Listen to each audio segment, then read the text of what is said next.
It's time to redesign programs, rethink readiness, and equip our students to thrive in a world where ChatGPT already has 3 years of experience. Hit it! That's what I'm talking about. Wait! Okay, now, from the beginning. Hit it, boys. Welcome to Higher Ed Pulse, your no-fluff guide to artificial intelligence in higher ed. I'm Mallory Willsea, bringing nearly 20 years of edtech and marketing expertise straight to your earbuds. Higher ed leaders are expected to master AI overnight, but let's be real, no one has time to sift through every headline, hot take, or research report. That's why every Monday, I'll break down what actually matters, fast, clear, and to the point. Want to sound like the smartest person in the room at your next team meeting? You're in the right place. Let's dive in. Welcome back to Higher Ed Pulse. On today's episode, the bottom rung of the career ladder is breaking. Entry-level jobs are vanishing. The skills employers want are shifting faster than curricula can keep up. It's time to redesign programs, rethink readiness, and equip our students to thrive in a world where ChatGPT already has 3 years of experience. Joining me today is David Weil, Senior Vice President for Strategic Services and Initiatives and Chief Information Officer at Ithaca College. David leads a unique portfolio that spans human resources, IT, analytics, and AI, making him one of the few leaders in higher ed with a 360-degree view of both talent and technology. He's a nationally recognized voice on digital transformation and the recipient of the 2024 EDUCAUSE Leadership Award, the highest honor in higher ed technology. David, congratulations on that award, first of all, and welcome to the Pulse. Now, before we jump into our conversation today, I want to ask you about your new role at Ithaca. You mentioned to me that you just started this role on July 1st. And honestly, I think you have a portfolio underneath you that a lot of leaders would envy, from HR and IT to analytics and AI. It's all under your purview. That is so rare. So what's going on here? Like, we are thinking future forward. What is the opportunity of tying these domains together? Where's the pressure? We just dive right in, Dave. Hey, welcome. Sounds great. Sounds great. I know, it's kind of cool. First, thank you for having me. But I sort of grew up on the IT side of things, and I've always looked as technology as a tool that helps us do things better, and it helps us do our work and think about things and stuff like that. But at the end of the day, it's all about the people. And so now, having a portfolio of HR, IT, analytics, and AI, that really allows us to have more tools at our disposal for helping the institution do things and helping people move forward. So now we can look at the technology, the data for the insights, the AI and the processes, and the people who can make it all happen. So in IT, we do a lot of process analysis, and we really look at how things happen. But we haven't had the tools to look at the jobs, to look at the organizational design, the training, and things like that. And so I'm excited about this portfolio. We'll see how it unfolds, but I think some cool things are going to come of it. You are like such a rare bird in this industry. Do you know of other folks who have similar responsibilities? Or how is this conversation even started at Ithaca? Well, yes, there are some other individuals that, have a portfolio of IT and HR or IT and facilities or some other things. So I think one of the things about technology and the IT environment and people who come up in that area is IT touches absolutely every aspect of the institution. Mm-hmm. We deal with prospective students, we deal with alumni, we deal with people here, everything. So we see the whole institution. And as such, we're looking at things like, how are people doing their work? What tools do they have? And what types of leadership and other things do we need to bring to the table? So we'll see. EDUCAUSE talks about this thing called the integrated CIO, which again is really looking at the CIO role in a broader sense as being at the leadership table and helping the institution evolve through the use of all these tools and resources at our disposal. Well, I think that there is no one better to have today's conversation with for those very reasons. You have a unique view into the institution. And I completely agree that, right, when you can take a look at what the humans are doing and the tools they're using and find opportunities for efficiency and knowledge sharing and eliminate some of those infamous silos that exist in higher ed, it is really all in service at the end of the day to the students and preparing them to leave the college. And actually that leads us right into today's discussion, because indeed higher ed was built to prepare students for the workforce. But what happens when the workforce is reshaped faster than our institutions can respond to it? We know AI is already eating the entry-level job market. From copywriting and data analysis, these are examples of roles that once launched people's careers, and now they're being automated. Employers are asking for skills like prompt engineering and this ability to have agility across different disciplines. And that doesn't have a home in most college curricula yet. Now, at the same time, the surveys also show that students are worried, that they're wondering things like, will my degree hold value in a job market that's dominated by AI, or will there even be a job at all? Higher ed leaders face I think it's a defining question for our industry. Like, what does it mean to graduate students who are AI ready, not just AI aware, because we know the workforce is changing. So this episode, listeners, is about moving past panic and actually towards a plan. And David is here to help us think about everything, the humans, the technology, the curricular design, the career preparation, right? We're going to take a look at all of those things. LinkedIn's exec, Anish Raman, recently warned about the vanishing bottom rung of the career ladder, right? This idea that AI is swallowing these entry-level jobs faster than the new ones are being created. And we know the unemployment rate for recent college grads stood at 5.8% in March compared to 4.0% overall, right? So there's higher unemployment and fewer entry-level positions. Dave, what happens to the students who need those first jobs to launch their careers? And what do we owe them as higher education leaders? It is a great question. And I really am glad we're having this conversation. And I'm really starting to see this conversation hitting actually mainstream media, because I think when AI first hit the scene a few years ago, when ChatGPT first came on the market, everyone was thinking about, wow, what does this mean for using AI to cheat or to, get ahead? And now I think the conversation is really shifting.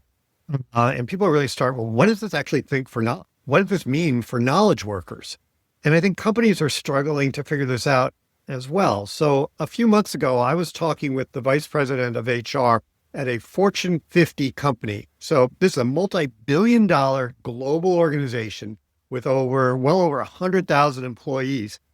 And he was saying that AI has virtually eliminated the need for entry-level employees. I mean, think about that. Billion-dollar company, they don't need entry-level employees anymore. Then he very quickly went on to say, though, but that creates a real talent pipeline problem for them, because they still need those mid to upper level people who understand the business and have spent time in the trenches, learning the nuances of the organization, the culture, the mission, and how to succeed in their organization. And those things AI cannot necessarily replace or replicate. So this company's solution is to still hire some entry-level people so that they can have that pipeline in place, but they don't really need them to do those entry-level jobs. So, segueing to, well, what does that mean for higher ed? Right. And I think, our role is to ensure their graduates are prepared for the evolving type of entry-level positions that can serve those pipelines. And I think what that means, and really, we're just starting to try to really figure this out, but I think it really means that we need to focus on those human skills that AI can't replicate as easily.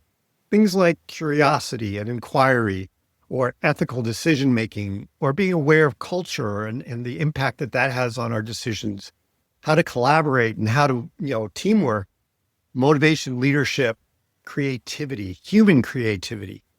So I think higher ed is always focused on this, even, at the same time, we're teaching specific hard skills, but we've always been trying to educate the whole person. And I still think there's real value in that. And society and the workplace needs that. So yes, at a Fortune 50 company, they can move probably, well, I was about to say quickly, and then I'm like, no, they might have many employees and they might not actually be able to move that fast.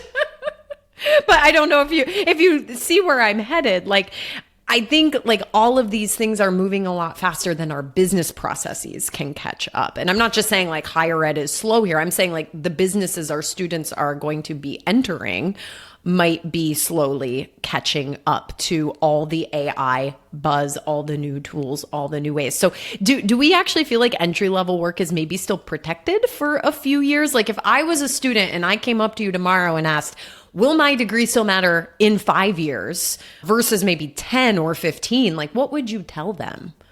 I think, yes, unequivocally, yes, your degree will still matter because the degree also indicates you know how to learn. Mm-hmm. And you've had, you can approach things from maybe a systems perspective.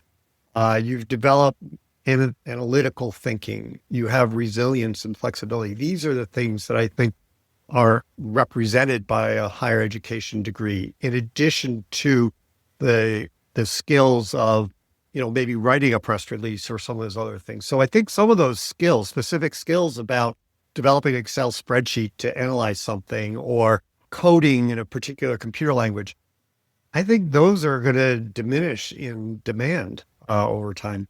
But the ability to assess, the ability to, help guide and make important ethical decisions and to continue to lead a team, I think are really important. And that does come from higher education.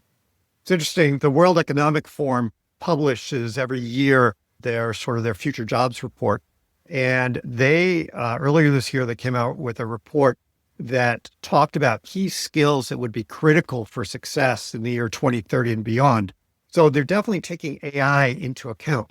And many of those key skills that they identified are really at the heart of what higher education is about. And there's some of the things I just mentioned: creative thinking, systems thinking, curiosity, analytical thinking, resilience, leadership, AI, big data, technical literacy, things like that. So I do feel there is a place. We just have to figure out how we ensure that our graduates can grab onto the second rung of the career ladder, not necessarily the first, if that first is sort of a little more tenuous at this time. Well, all those skills that you just mentioned are great reasons for a resurgence in the liberal arts, right? The pendulum really swung towards STEM over the last 10, 15 years. Maybe we're going to see that pendulum swing back towards a preference for the ability to learn how to think and not necessarily what to think. Mm-hmm. I absolutely agree with that. And maybe more people will, go into the arts in general, like ballet and orchestra. I was at a ballet performance on Saturday night, and half of the time I was sitting there, I was really thinking like, well, the robots can't replicate the New York City Ballet quite yet. Yeah, it is interesting. We have a number of faculty that are experimenting with using AI in the classroom and having students do assignments that have some aspect of AI. And some of our students in the more creative programs, they're really saying, wait a minute, we can use AI maybe to present our ideas. So students in an advertising program might be able to visualize some of their concepts better if they don't have the artistic abilities themselves. But a number of students are saying AI can't create. It's like it's not creative. Because it doesn't understand human emotion. It can mimic, and that's what AI does a lot of, where it will take things it's been trained on and then present that in new ways that it feels is appropriate for the problem there. But it's not creating in the same way that humans can create. And I think our students understand some of that. And I think we also need to really dive into that a little bit deeper as we are educating our students. Well, let's talk more about curriculum. Higher ed's default setting tends to be slow, or at least we like to joke about that sometimes. But curriculum change is slow, and it can be messy, and it can be very political. But AI and the market are not waiting for institutions to work through their curriculum politics. So as we need to rethink our programs and we need to do it quickly, who can help unlock that? Is it a top-down approach? Is it the faculty who really need to be advocating for this? Like, how do we take that first leap collectively as an industry? Well, especially at Ithaca, the curriculum is the domain of the faculty. They understand the subject matter. They know where they want to head. And I think we absolutely respect that. And as part of that, I think our role as administrators is to help educate and to, hold conversations so that people, all of us, understand what is the technology capable of today, where is it heading, and, what the workplace looking like. And so then collectively, faculty and administrators sort of helping to guide the direction for where we're heading. I think, at first, a lot of institutions, we need to take a step back and sort of understand what is the problem or the target that we're trying to address. As I mentioned earlier, when AI first came on the scene, a lot of people were like, oh my gosh, this is going to change how I have to teach. Or, we need to talk about prompt engineering, as you were saying at the top of the show. It's now, I think, about, well, how do we focus on the human skills that AI can't replicate?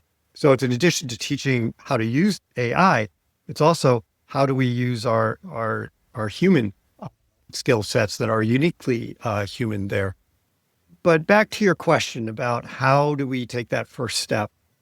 At Ithaca, we've done a number of things. President Cornish established a presidential working group, which had faculty, staff, and students on it to really look at 6 questions about AI. Where's the industry headed? What's the impact on the institution? What are our values? And how do we use AI in a way and approach AI in a way that is reflective of our values that we have as an institution? We also set up a series of mini grants so that faculty could explore using AI in the teaching and learning process. And from there, we learned a lot. We learned about ways that make sense. It complements what they had been doing. And we also learned about ways that they may take things to a next step. We set up an AI exploration lab, which is a place that people can come on campus and explore and use this. And we have a lot of other AI literacy programs. And I think that those are really all important first steps to do this. So you've actually written and published in Inside Higher Ed, a really great article. Folks, will drop it in the show notes so you can go and read it. But you've written, Dave, how we don't need every faculty member to necessarily be an AI expert, but we do need them to be AI literate. And you just mentioned some of the things that you set up to help get them there. Do you think that that culture shift within the institution, where does that need to start? Does that start with leadership? Does that start with different incentives for faculty? Maybe something else? I wouldn't use the phrase incentive. Again, I think it's about becoming educated and having a place for conversations and experimentation with some guides on the side. So we have a series of students that understand AI and that can help people explore. I also think becoming literate has 2 distinct aspects. First is being comfortable with the AI tools themselves and how they can help with the teaching and learning process and its impact on the process. And the second aspect of being literate is understanding the impact of AI on the field that they are teaching about. And so it's not just how we use the tools. How is the industry that we are looking at or talking about, how's that being impacted by AI? What's AI's impact on scriptwriters or the medical profession? It's just 2 examples. And I think understanding that really helps faculty then understand how to better prepare our students. So there are multiple aspects of literacy from that perspective. We've talked about the uniqueness of your role already. I'm curious, kind of blending all the things that you know in your time at Ithaca, where do you think that technology and, specifically AI is being underutilized within our institutions beyond just teaching and learning?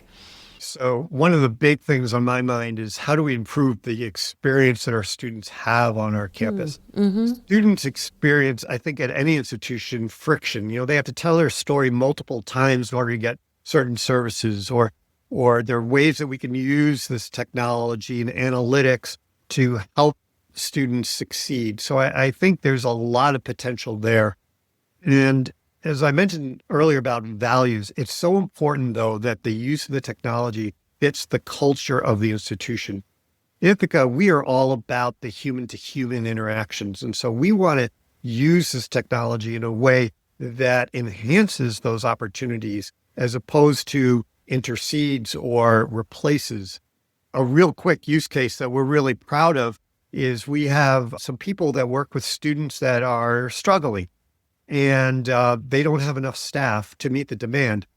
And they came to us and they said, is there a way that we can help them with that? And so we actually looked at using AI, but not in the way you might expect, where AI is actually working with the students. But what AI is doing behind the scenes is freeing up our staff to have more time to spend with the students. So it's doing some of the stuff like research and other things to help inform the professionals. And the result of this, and this is real, is in this last academic year, they were able to see 150 additional students over the course of the year. That's 150 people that would not have benefited from those conversations in that. So in my mind, that's a perfect use case that really fits who we are as an institution, but also showcases the way technology doesn't always have to replace. It can actually enhance that human to human that I think is just so important. I think that is brilliant. And if it can help just one student, right? That's amazing. 150 of them, that is really, really incredible. All right, Dave, as we're wrapping this up, one more question for you. So let's fast forward 5 years and let's assume that we got it right. We got the tech right, the mindsets, the models, the curriculum changes, et cetera. What is the thing that maybe feels unimaginable today that might become possible 5 years from now? I think if we're able to spend more time doing the work that matters, we're going to be able to increase those human-to-human connections that I was talking about. So done right, I think AI can empower us with knowledge and free us up to tackle problems and focus on improving the world that we're living in. I really, really do believe that. And I think that is the perfect note to end this episode on, Dave, because the positivity, the future forward. I mean, I think we can get stuck sometimes thinking about the doom and the gloom of AI, right? The lost jobs, et cetera. But ending on this message of being able to spend more time for the stuff that really matters in life, that's beautiful. Dave, thanks so much for joining us today. Where can folks find you if they want to connect with you after this episode? Sure. Feel free to drop me a note, dweil@ithaca.edu, or look me up on LinkedIn. Amazing. All right, listeners, we can't wait to catch you next week. Thanks again, Dave. Bye-bye.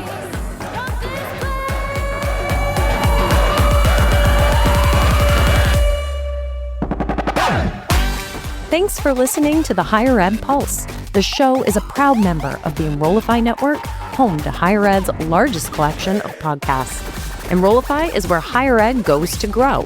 So be sure to check out our other podcasts, webinars, video clips, blogs, and more. Visit Enrollify.org and subscribe for all the latest details and content drops directly to your inbox. Enrollify is brought to you by Element 451, the digital workforce platform for higher ed. Learn more at element451.com.